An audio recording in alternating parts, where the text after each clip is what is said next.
Alright, so now we're going to spoiler territory as usual. We're going to look at Batman v Superman Dawn of Justice. We're going to look at some of the characters in the movie, and particularly how they pertain to future movies, right? Now, these are kind of Easter eggs, and so I'm just going to go through some of them. First of all, we know the major characters, right? You can see the major characters in front of you here. Alright. In the beginning of the movie, we see this character, okay? This character, his name is known as Anatoly Knyazov, right? In the movie you see him as that, but either in the future or in the past, he was known as KG Beast. And KG Beast, he was a villain that existed in Gotham. That's why you hear Batman saying, oh, this guy, he has a history of being in Gotham. So KG Beast, even though he's really he was trained by the KGB, he's really Russian. He is involved in being a henchman for Lex Luthor. Now, KG Beast, he has cybernetic limbs, and this is very important to know because at the end of the movie we saw that this huge explosion when Anatoly Knyazov tried to basically incinerate Martha Kent. Batman was able to protect her with his cape. Now, is it that Anatoly Knyazov is dead, or will he survive this blast and burns and come back with a cybernetic arm and be KG Beast? We don't know. But suffice it to say, in future movies, you might have to look out for him. It may be a future Batman segment, it might be in Suicide Squad, it may be in a number of different places. So look out for KG Beast, because that's who Anatoly Knyazov is. Now this character was seen in the beginning of the film along with Anatoly Knyazov, who was also a henchman for a Nairobi general who Louis Lane was interviewing, right? Now what's very interesting about this is his name in the movie was Jimmy Olsen. Yes, Jimmy Olsen, the photographer for the Daily Planet who accompanied people such as Clark Kent and Louis Lane. But there was a little twist to this. It seemed as though Jimmy was working either in part or fully with the CIA. And he had put a tracking device in his camera so that the CIA could track them to this rebel/terrorist organization in Nairobi.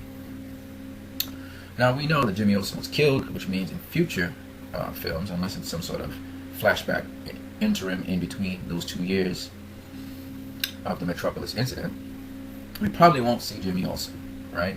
He may be around. He may be around if it's a period between the Metropolis incident and 18 months after, right? We have this gentleman.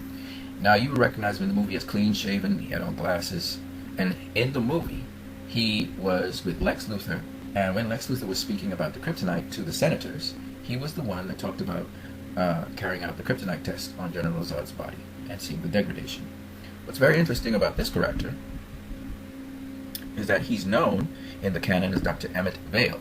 And Dr. Emmett Vale was a scientist who, just like what he was doing there, explored Kryptonian aliens, and he knew things about, in the classical sense in the comics, the Kryptonian birthing matrix, what we know as the Genesis Chamber now. So he knew about some of those things. And he worked along with Lex Luthor.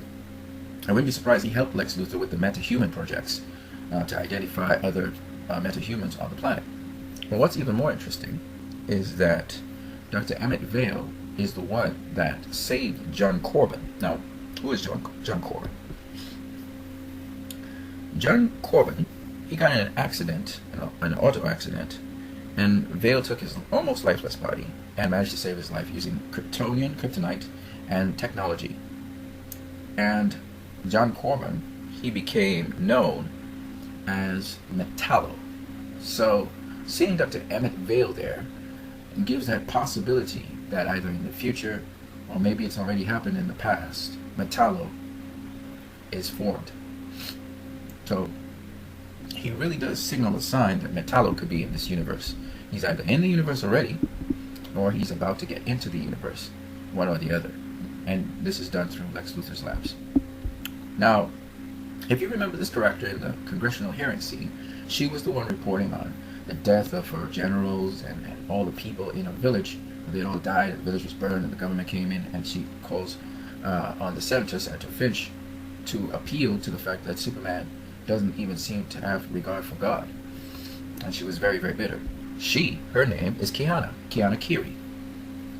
And from the comics, Kiana is known as a seer, and she's a member of the others, and she has this she will have this relationship with Aquaman in the sense of she will be dealing with Aquaman's archenemy, Black Manta.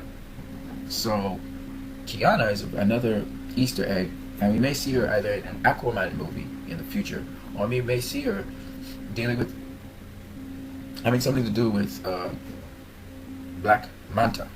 Now, this character you may remember as a senator who was talking to Lex Luthor, trying to make a deal with him.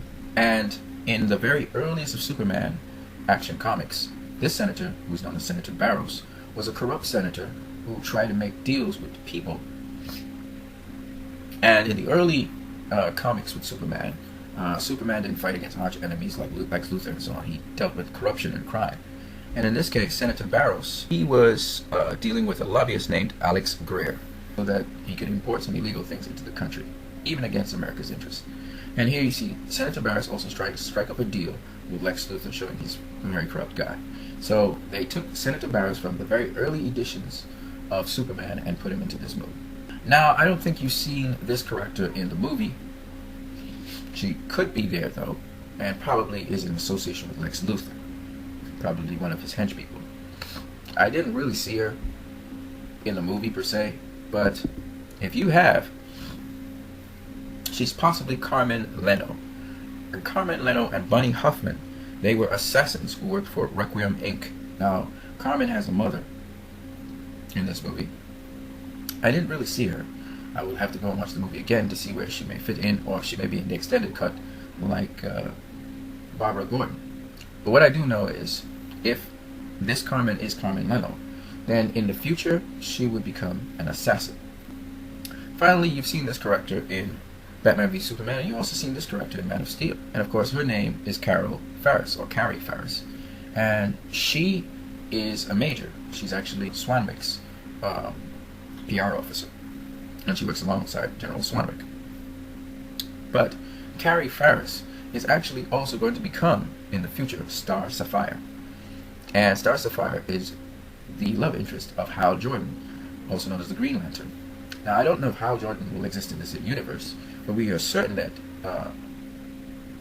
Carrie Ferris, who is going to be Star Sapphire, exists in this universe. So that means, again, you can see that the Green Lantern Corps, at some point in time, will be a part of this universe. So, in a gist, what I'm saying is these are all the different characters that play a role in this universe. So look out for them. And these are little Easter eggs in terms of characters. Alright, you guys.